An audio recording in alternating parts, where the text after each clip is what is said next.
Good morning. It is Monday, September 16th, and today is the memorial of Saints Cornelius and Cyprian. This is Michigan Mornings from Ave Maria Radio and the Ave Maria Radio app. I'm Matthew Handley. Coming up, Father Ben Cameron shares details on his abortion healing ministry. But first, this news. Michigan politicians are condemning the second assassination attempt against former President Donald Trump.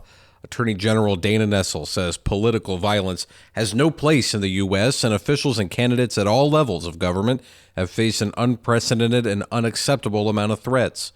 Congressman Bill Huizenga of Zeeland says that he is glad Trump is safe, but says more questions go unanswered. And he also blames the inflammatory rhetoric used by Vice President Harris and her allies that he says is creating more dangerous situations for the nation. U.S. Senate candidate and former Congressman Mike Rogers says he's grateful Trump is safe and that the suspect has been arrested. The state capitol is using artificial intelligence to detect if anyone is bringing a weapon into the building. The Michigan State Capitol Commission announced the Zero Eyes detection software has been announced at the Capitol building. The executive director of the commission says the software can detect a weapon and then send immediate alerts to law enforcement, which includes Michigan State Police and the House and Senate sergeants. According to Zero Eyes executives, the software is currently being used at schools, corporate buildings, and military bases in 44 states. Ann Arbor Police Chief Andre Anderson says a 19-year-old Jewish man was assaulted just before 1 a.m. on Sunday by a group of men. Anderson says they asked if he was Jewish and attacked him after he said yes. The victim's injuries were minor and he did not need to be hospitalized. It happened on Hill Street near South Forest, and the Hate Crimes Unit is investigating.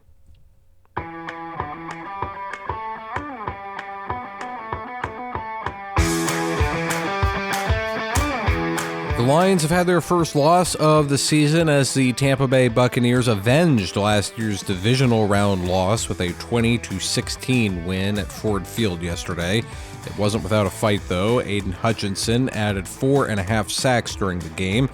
Head coach Dan Campbell put some of the blame on himself. Their head coach cost them this one. So, critical error into half, 100% on me. We improved. There's areas we got to continue to improve on, but it's not okay. Quarterback Jared Goff also said he needs to improve in the red zone. We get down there, we score touchdowns, we probably win the game, and unfortunately we didn't. And we tip your cap to them. They had good, stingy red zone defense, and we didn't make enough plays down there. The Red Zones travel to Arizona next Sunday to take on the Cardinals. The Detroit Tigers continue their playoff push as they completed a series win over the Baltimore Orioles. Tigers beat the Orioles 4-2 in the rubber match of a 3-game set at Comerica Park. The Tigers are 77-73, 2.5 games behind the Minnesota Twins for the final wildcard slot in the American League. A culture of life is like a bright city on a hill. Just as people in 1890 might have had difficulty imagining today's cities, so it may be today in imagining a culture of life. But it starts with more than imagination. It starts with the moral commitment to offer the highest regard to the gift of God hidden within each human life. Let's become the culture of life. Be on the lookout for some patchy fog this morning during our commute in Detroit. That should clear out by 10 a.m. Otherwise, we'll have mostly sunny skies today with a high around 82. Tonight will be mostly clear with lows around 61. Tomorrow we'll have mostly sunny skies with a high around 79. Wednesday will be partly sunny with highs in the upper 70s. And Thursday will be mostly sunny with temperatures in the upper 70s.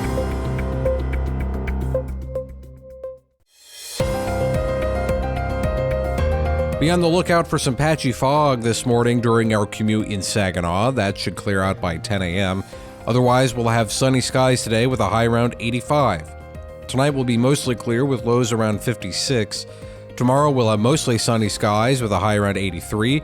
Wednesday will be mostly sunny with highs around 80. And Thursday will be mostly sunny with temperatures around 80.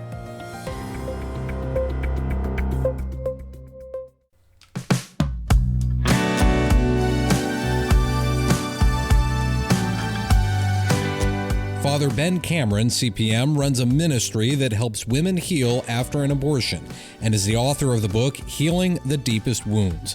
He joined Teresa Tomeo to discuss how he got involved in this ministry. It started for me as being a missionary priest. I would do parish missions. I'd do a lot of retreats, did a lot of women's retreats. And I just kept finding that many people were deeply wounded by abortion, and people knew in their heads that God had forgiven them, but they really hadn't been able to absorb it into the heart, and sometimes were having trouble forgiving themselves. And I heard about Rachel's Vineyard retreats, and I actually just called their hotline one day and said, "Hey, can I come and observe one of the retreats?" And they said, "Well, no, you can't observe, but you could come and make a retreat." And I went, and it was just so beautiful and so transformative. And then I asked my superior and our local bishop if I could get Rachel's Vineyard started in Western Kentucky. And so I've actually been involved with Rachel's Vineyard and post-abortion healing for the last 20 years. Wow. So when you say wounds, that you noticed that many of those taking part in your retreats and events are wounded, what kind of wounds did you see? What did they share with you? So one of the biggest ones is grief. A lot of times women were pushed into abortion. They were put under some type of pressure or coercion. In fact, there is some evidence now, some studies that show that as many as 70% of women who have abortion are under some form of pressure or coercion or even outright force. And those are kind of going up, and I explain in the book, those go up in different levels of intensity, pressure to coercion to force. But when you think 70% are somehow pushed toward it, then, there's a grief there, there's a feeling that they were powerless. Sometimes there's a lot of self-hatred. How could I have done this? How could I have been so weak? When sometimes they weren't even really the main person responsible for the abortion. It was somebody else who was pushing them. Catholic Connection is on weekdays at 8 a.m. here on Ave Maria Radio.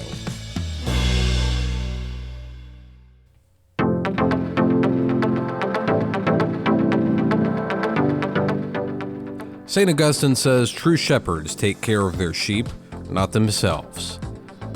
That does it for this edition of Michigan Mornings on a Monday. I'm Matthew Handley. Thanks for joining me. Stay tuned to Ave Maria Radio for more inspiring Catholic talk radio. And Lord willing, I'll talk to you tomorrow. Until then, goodbye.